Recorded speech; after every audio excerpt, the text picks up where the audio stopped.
In the early 1990s, the world was quietly changing. The internet was still something only a few people truly understood. Most households had never heard the sound of a modem connecting. Online shopping was almost non-existent, and the idea of trusting a website with your credit card sounded risky, even foolish. But inside a small office in New York, a young Wall Street professional was staring at a report that showed something extraordinary. The internet, according to the data, was growing at an unbelievable rate at more than 2,000% per year. To most people, this was just another number on a page. To Jeff Bezos, it was the beginning of a life-altering decision. Jeff Bezos had built a strong career in finance. He was smart, ambitious, and already rising quickly through the ranks. His job paid well, and his future seemed secure. From the outside, there was no reason to change anything. He had what many people dream of: stability, respect, and a clear path forward. But deep down, Bezos felt uneasy. He was afraid of one thing more than failure itself: a regret. He later described this feeling as the fear of looking back at his life and wondering what could have happened if he had taken a chance when the internet was still young.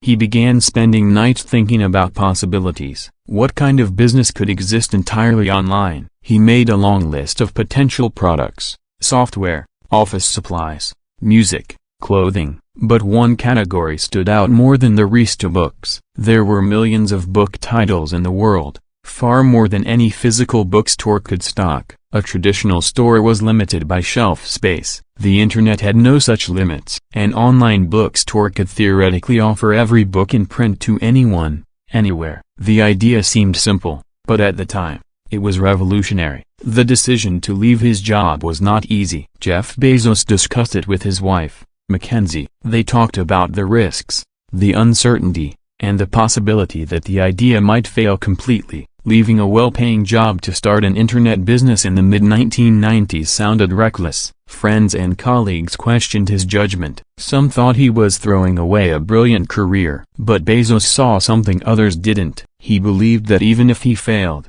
he would regret not trying more than he would regret losing his comfortable job. So he made the leap. He resigned from Wall Street, packed his belongings into a car, and drove across the country to Seattle. The long drive became the beginning of Amazon's story. As he traveled, he didn't just think about logistics and business plans. He imagined what the company could become, even though he had no clear idea how big it would grow. Seattle was chosen because of its proximity to major book distributors and its growing technology scene. It wasn't glamorous, it was practical. The early days were rough. The company didn't start in a fancy office or a modern tech campus. It started in a garage. The workspace was small, cluttered, and far from impressive. Bezos and his tiny team worked long hours, building the website, negotiating with book distributors, and figuring out how to pack and ship orders. There were no systems in place. They learned everything as they went. When an order came in,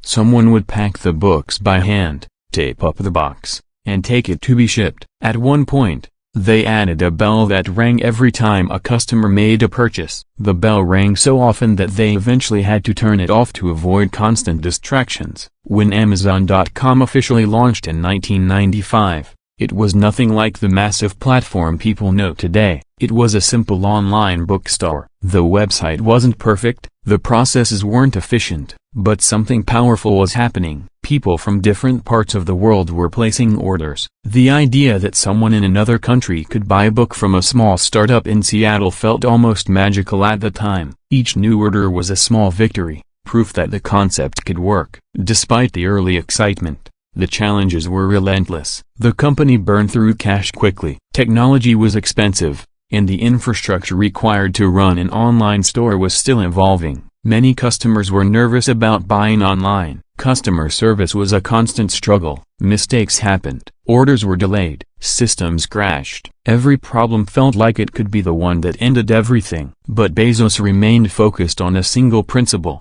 customer obsession. He believed that if Amazon focused relentlessly on making customers happy, everything else would follow. As the company grew, it attracted investors, but with investment came pressure. Many investors wanted quick profits. They wanted Amazon to prove that it could be financially successful in the short term. Bezos resisted this pressure. He openly told investors that Amazon would prioritize growth over profits. This decision was controversial. Critics argued that the company was reckless, that it spent too much and earned too little. Newspapers and analysts predicted that Amazon would collapse like many other internet startups of the era. The late 1990s were filled with hype around the internet. New companies appeared almost daily, promising to revolutionize industries. Money poured into startups, many of which had no clear path to profitability. This period, known as the dot-com bubble, created an illusion that success was easy and fast. When the bubble burst,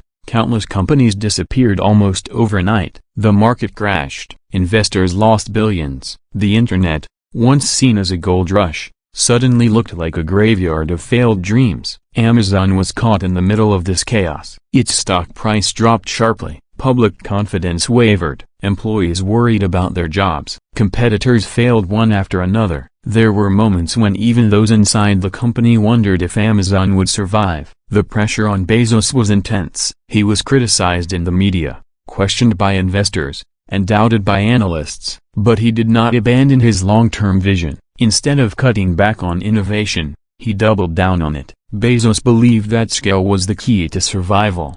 The more customers Amazon served, the more efficient it could become. The more products it offered, the more valuable it would be to shoppers. Slowly, Amazon expanded beyond books. Music, DVDs, electronics, and other products were added to the platform. Each new category brought new challenges, but also new opportunities. The company invested heavily in warehouses, logistics, and technology. These investments were expensive and risky, but they laid the foundation for what Amazon would eventually become. What many people didn't realize at the time was that Amazon was not just building an online store, it was building an infrastructure for the future of commerce. The systems created to handle millions of orders, manage inventory, and deliver products efficiently would later become one of Amazon's greatest strengths. These systems allowed the company to grow at a pace that traditional retailers could not match. While others focused on short-term profits,